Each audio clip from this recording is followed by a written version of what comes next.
नमस्कार, मैं भारत पंचवाल स्वागत करता हूं आपका राजीव टाइम्स में। ये रुक करते हैं बुलेटिन की ओर। भोपाल में हुई प्रदेश कैबिनेट की अहम बैठक में कई बड़े फैसले लिए गए। जल जीवन मिशन के तहत अब तक 20,765 करोड़ की लागत से 27,990 नल जल योजनाओं को मंजूरी मिल चुकी है कि समूह जल प्रदाय योजनाओं के लिए 60,786 करोड़ की स्वीकृति दी गई है। इसके साथ ही इंदौर उज्जैन के बीच बनने वाले 48 किलोमीटर लंबे ग्रीनफील्ड 4 लेन हाईवे प्रोजेक्ट को भी मंजूरी दी गई है, जिसकी लागत करीब 2,935 करोड़ रुपए होगी और इसे 17 महीनों में पूरा करने का लक्ष्य रखा गया है। धार जिले में पीएम मित्र पार्क को लेकर भी चर्चा हुई, जो प्रदेश में टेक्सटाइल इंडस्ट्री को नई दिशा देगा। एक मध्य प्रदेश में जो खेल क्रांति हो रही है, हाल ही में श्रीनगर में डल झील पर वाटर स्पोर्ट्स फेस्टिवल हुआ था। इसमें सर्वाधिक मेडल मध्य प्रदेश के खिलाड़ियों ने प्राप्त किए थे। उसका उल्लेख मन की बात में भी प्रधानमंत्री जी ने किया और अपने एक इंटरव्यू में भी उन्होंने कहा है। उसके साथ ही मध्य प्रदेश के साथ साथ उन्होंने शहडोल, जो एक छोटा सा जिला है, नया जिला हमारा, वहाँ के फुटबॉल खिलाड़ियों की भी उन्होंने एक पॉडकास्ट में, जो कि लेक्स फ्रीडमैन के द्वारा लिया गया था, उसमें उन्होंने मध्य प्रदेश के शहर फुटबॉल शहडोल की तारीफ की है। और उस पॉडकास्ट को देखा जर्मन के खिलाड़ी फुटबॉल कोच डिडमार बायर्स-डाफर्स ने। उन्होंने कहा कि यदि ऐसी बात है, मध्य प्रदेश में शहडोल एक ब्राज़ील की तरह उभर रहा है फुटबॉल के, तो हम भी वहाँ के खिलाड़ियों को कोच करना चाहेंगे। भारत सरकार और कोच मिस्टर डिडमार बायर्स के बीच में चर्चा चल रही है। हम शहडोल के खिलाड़ियों को वहाँ भेजने की तैयारी कर रहे हैं। ये एक बहुत बड़ी उपलब्धि है मध्य प्रदेश के लिए और मध्य प्रदेश के खिलाड़ियों का इससे मनोबल भी बढ़ेगा। फिर से एक बार पूरे देश के अंदर एक क्रांति आ रही है कॉटन इंडस्ट्रीज की। एक समय था कि हमारे देश में कॉटन इंडस्ट्रीज पूरी दुनिया के अंदर बड़ी फेमस थी। इंदौर, उज्जैन, अहमदाबाद, बुरहानपुर, ये सब कॉटन इंडस्ट्री के बड़े उद्योग थे। बड़े कॉटन के मार्केट भी थे और बड़े कॉटन क्लॉथ की मार्केट भी थे। दुर्भाग्य से कुछ समय ऐसा आया कि कॉटन इंडस्ट्री पूरी तरीके से ठप हो गई। आप सभी जानते हैं, उसमें लाखों मजदूर भी बेरोजगार हुए थे, पर सरकार ने उन बेरोजगार मजदूरों के लिए चिंता की। अब पुनः ये इंडस्ट्री में बूम आ रहा है और हमें कहते हुए बहुत गर्व है कि एक बहुत बड़ा पार्क और पीएम मित्रा पार्क धार में मिला है हमको। उसका एक रोड शो 3 सितंबर को हमारे केंद्रीय मंत्री श्री गिरिराज किशोर जी, टेक्सटाइल मिनिस्टर हैं, उनके साथ एक रोड शो होगा और उसमें सभी टेक्सटाइल उद्योग के, देश के और बाहर के भी लोग आएंगे और हम तत्काल भूमि आवंटन प्रक्रिया प्रारंभ करेंगे। मात्र 1 रुपये प्रति वर्ग मीटर प्रीमियम और 120 रुपये प्रति वर्ग फीट विकास शुल्क लेकर जो पहले आएगा वो पहले पाएगा, इस आधार पर हम चालू करेंगे। और ये 22 अगस्त से 11 सितंबर तक इनके फॉर्म खुले रहेंगे। ये एक बहुत बड़ा, इसमें लगभग 2,000 करोड़ से अधिक की लागत लगेगी और लगभग 3 लाख नौकरियों का सृजन होगा इसमें, और साथ ही 1 लाख अप्रत्यक्ष भी रोजगार मिलेंगे। ग्वालियर पर्यटन कॉन्क्लेव हुई पिछले दिनों 30 तारीख को। कॉन्क्लेव में लगभग 3,200 करोड़ से अधिक के निवेश प्रस्ताव हमें मिले हैं। 7 भूमियों के लिए 6 निवेशकों को लेटर ऑफ अलॉटमेंट प्रदान किया गया। सीधे तौर पर 60 करोड़ से अधिक का निवेश और बड़ी संख्या में रोजगार सृजन होगा। आप जानते हैं कि पर्यटन अपने आप में एक बहुत बड़ी इंडस्ट्री है और इसमें देश के बड़े इन्वेस्टर जो पर्यटन के क्षेत्र में काम करते हैं, उन लोगों का आना, रुचि लेना और तत्काल इस कॉन्क्लेव में ऑफर को स्वीकार करते हुए एमओयू करना, ये एक बहुत बड़ी उपलब्धि है। Shri Sachin Gupta service land and development developers private limited हैं, उन्होंने 1000 करोड़ का MOU किया है। श्री मुकेश अग्रवाल जी और Babulal Jain Shruti infrastructure private limited 500 crore का किया है इन्होंने। Shri Vikas Ahluwalia John by the park 500 crore का। श्री काहा डेवलपर्स प्राइवेट लिमिटेड इनका 250 करोड़ का। और ऐसे ही लगभग 20 से अधिक निवेशकों के प्रस्ताव मिले हैं, जिसकी राशि कुल 3200 करोड़ से अधिक रही है। यह कॉन्क्लेव 11 से 13 अक्टूबर तक आयोजन होने वाली मध्य प्रदेश ट्रेवल मार्ट की एक तैयारी का हिस्सा है। आप सभी जानते हैं कि प्रधानमंत्री जी का एक सपना है कि हर घर के अंदर शुद्ध जल पहुंचे, नल जल योजना। क्योंकि WHO का एक रिपोर्ट के अंदर ज़्यादा जो हमारे यहाँ बीमारियाँ होती है, विशेषकर एशिया के अंदर, वह वाटर के द्वारा होती है, गंदे पानी से होती है। और इसलिए शहर स्वच्छ रहे, स्वस्थ रहे, भारत स्वच्छ रहे और स्वस्थ रहे, ये प्रधानमंत्री जी का सपना है। और इसीलिए नल जल योजना जो प्रधानमंत्री जी के बहुत ही उनके प्रिय योजना है, और उसमें मध्य प्रदेश ने काफ़ी अच्छा काम किया है। जल जीवन मिशन के क्रियान्वयन के हमने वापस अभी एक बार पुनरीक्षित करने के बाद ऐसा लगा कि अभी योजना हमारी अधूरी है और उसमें और पैसों की आवश्यकता है। अब चूँकि केंद्र सरकार ने अपना बजट बता दिया था पहले, पर अब जो भी लागत आने वाली वो मध्य प्रदेश सरकार अपने बजट से देगी। और इस प्रकार मिशन में अब तक लगभग 20,765 करोड़ की लागत की 27,990 एकल ग्राम नल जल योजनाएं, राशि लगभग 60,786 करोड़ लागत की 148 समूह जल प्रदान योजनाओं की स्वीकृति प्रदान की गई है। स्वीकृति 27,990 योजनाओं में से 15,947 ग्रामों की योजनाएं पूर्ण हो चुकी हैं। मैं इसको फिर से रिपीट करता हूँ। स्वीकृत हुई थी वो 27,990 योजनाएं, उसमें से 15,947 ग्रामों की योजनाएं पूर्ण हो चुकी हैं एवं 12,043 योजनाओं में से योजनाओं के कार्य विभिन्न चरणों में अभी प्रस्तावित है।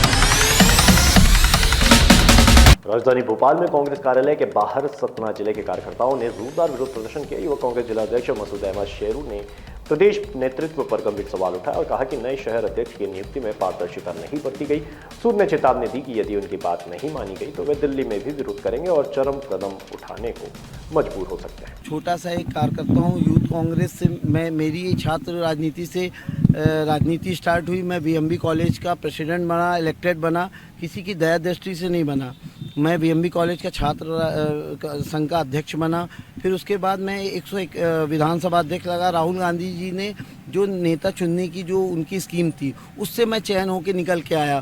फिर मैंने विधानसभा अध्यक्ष लड़ा, 2 बार लड़ा। एक बार लड़ा तो मैंने 1 वोट से हार गया था। फिर निरंतर मैं काम करता गया, संघर्ष करता गया, लोगों के बीच में लड़ाई लड़ता रहा, तो जिसकी वजह से मुझको जो है दोबारा जो है उसी व्यक्ति को मैंने हराया, जो कि हमारे यहाँ जातिगत समीकरण अगर आप देखें, ब्राह्मण, ठाकुर, SC ST, और मैं एक माइनॉरिटी से आता हूँ, उसके बावजूद भी मुझको सब समाज की सहमति मिली और सब समाज का प्यार मिला और मैं अध्यक्ष बना, विधानसभा अध्यक्ष बना। और उसके बाद फिर मैं लोकसभा जिला अध्यक्ष लड़ा।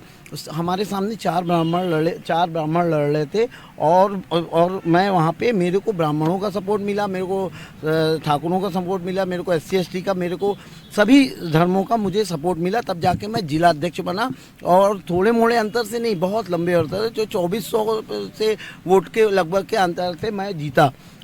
और मैंने जब मेरी आज यूथ कांग्रेस का चुनाव, मैं अभी प्रेजेंट टाइम में जिला अध्यक्ष हूँ और मैंने अपना कैंडिडेट भी लड़ाया हुआ है और जीत हार ऊपर वाले के हाथ में। आज मैं यहाँ तक पहुँचा हूँ, जो भी बना हूँ वो सिर्फ राहुल गांधी जी की वजह से ही बना हूँ। फिर आप यहाँ आके प्रदर्शन कर रहे हैं, क्या विरोध है आपका, किस लिए ये प्रदर्शन कर रहे हैं? मैं मीडिया आपके माध्यम से ही जानने की कोशिश कर रहा था सतना में कि ये जो शहर अध्यक्ष बने हैं इकबाल, इनका मालिक कौन है, इनको किसने बनाया, इनको किसने बनाया, और ये कहाँ के रहने वाले हैं? इनका परिवार बिहार का रहने वाला है।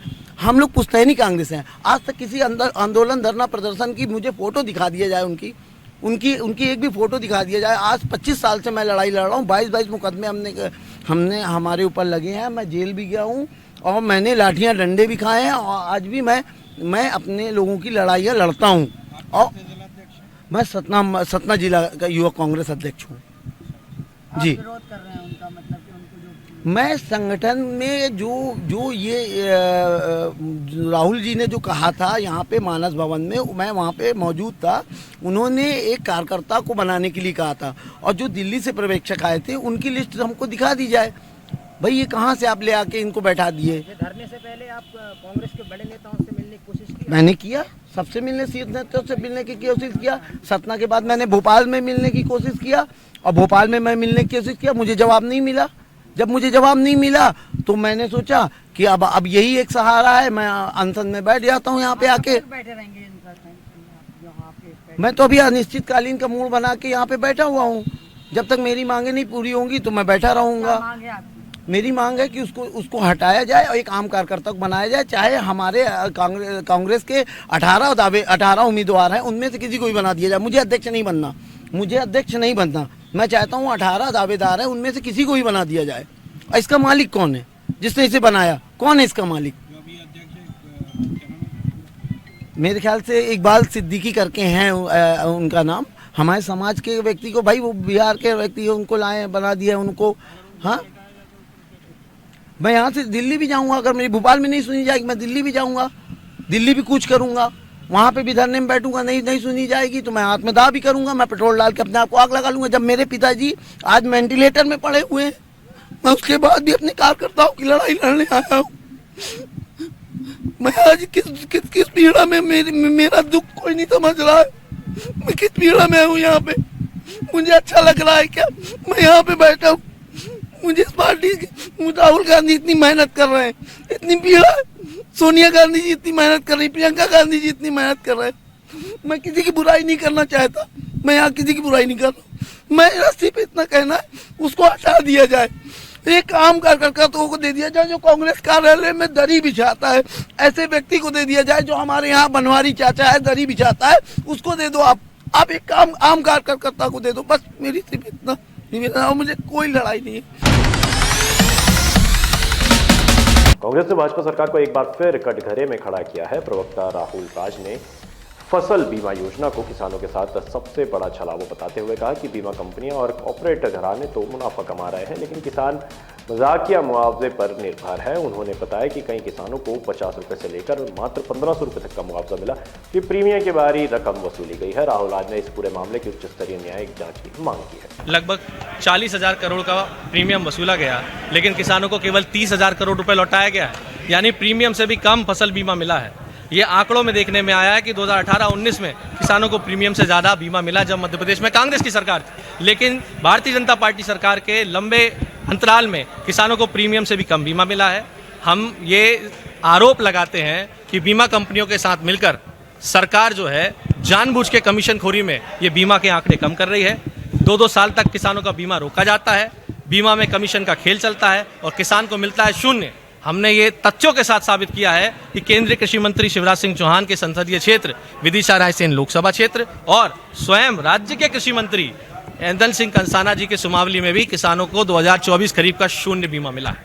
हम मांग करते हैं कि इसकी उच्च स्तरीय जांच होनी चाहिए, किसानों को उनका हक मिलना चाहिए और फसल बीमा में अनावरी करते समय हल्का पटवारी की जगह खेत को इकाई माना चाहिए, और जब बोनी के साथ ही अगर बारिश हो जाती है तो किसान को संपूर्ण क्षतिपूर्ति की 100% राशि दी जानी चाहिए। हम ये आरोप नहीं, तथ्यात्मक बात कह रहे हैं कि भारतीय जनता पार्टी की सरकार किसान विरोधी और कॉर्पोरेट हितैषी है। कांग्रेस नेता पवन खेरा के 2 वोटर आईडी कार्ड मामले में भाजपा ने बड़ा हमला बोला है। मंत्री शिव सारंग ने कहा कि जो लोग वोट चोरी पर भाषण देते अब उन्हीं पर गंभीर सवाल उठ रहे हैं। वही अरमान सिंधिया के क्रिकेट एसोसिएशन अध्यक्ष बनने पर कांग्रेस की आपत्ति को सारंग ने राजनीति से प्रेरित बताते हुए कहा कि एक युवा को आगे बढ़ने पर खुशी होनी चाहिए, न कि राजनीति। इंदौर के द्वारकापुरी इलाके में सोमवार देर रात एक फोटो स्टूडियो और गिफ्ट गैलरी की दुकान में भीषण आग लग गई। आगजनी में स्टूडियो का पूरा सेटअप कमरे में की बात है कि कांग्रेस हर बात पर आपत्ति करती है। एक युवा आगे बढ़ रहा है तो इसमें खुशी होनी चाहिए। ये कोई राजनीतिक मंच नहीं है। वो क्रिकेट कंट्रोल बोर्ड के मध्य प्रदेश के अध्यक्ष बने हैं और वो विधा जिसमें वो काम कर रहे हैं। उन्होंने मध्य प्रदेश में प्रीमियर लीग शुरू कराया, गांव-गांव के बच्चों को, कस्बों के बच्चों को प्रमोट कर रहे हैं। और यदि कांग्रेस बातें करेगी तो राजनीति में परिवारवाद लाने की शुरुआत तो उन्होंने की। इंदिरा गांधी क्या है, राजीव गांधी क्या है, सोनिया, प्रियंका जी, राहुल जी क्या है? क्या राहुल जी के में कोई सुरखाव के पर लगे हैं? वो पंच और सरपंच का चुनाव ना जीत पाए, 2-2, 3-3 बार संसद में पहुंच गए। प्रियंका जी को ABCD राजनीति की नहीं मालूम और वो वायनाड से सांसद बन गए। परिवारवाद ये होता है और ये राजनीतिक मंच नहीं, ये क्रिकेट का है। खेल के उन्नयन के लिए तो युवा साथी आएंगे ना। अब कह रहे हैं कि इतने युवा को क्यों बना दिया, तो युवा आएगा, उसमें बुराई क्या है? मुझे लगता है कि उनके नेतृत्व में क्रिकेट आगे बढ़ेगा। इंदौर के द्वारकापुरी इलाके में सोमवार देर रात एक फोटो स्टूडियो और गिफ्ट गैलरी की दुकान में भीषण आग लग गई। आगजनी में स्टूडियो का पूरा सेटअप, कैमरे और गिफ्ट आइटम जलकर खाक हो गए। स्थानीय लोगों के मुताबिक आग लगने के काफी देर बाद ही फायर ब्रिगेड की गाड़ियां मौके पर नहीं पहुंची। करीब 1 घंटे तक लोगों ने खुद ही आग पर काबू पाने की कोशिश की। इस दौरान द्वारकापुरी पुलिस और स्थानीय रहवासी मिलकर दुकान का शटर तोड़कर सामान बाहर निकालने में जुटे रहे। द्वारकापुरी पुलिस के मुताबिक घटना कल गली 60 फीट रोड पर स्थित SR स्टूडियो और पर्सनलिस्ट गिफ्ट सेंटर की है। आग लगने के बाद इलाके की बिजली चली गई, जिससे पूरे द्वारकापुरी क्षेत्र में काफी देर तक अंधेरा छाया। आग से लाखों रुपए का नुकसान होने की आशंका है। फिलहाल के लिए बुलेटिन में इतना ही। ताजा तरीन खबरों के लिए देखते रहिए राजीव टाइम्स।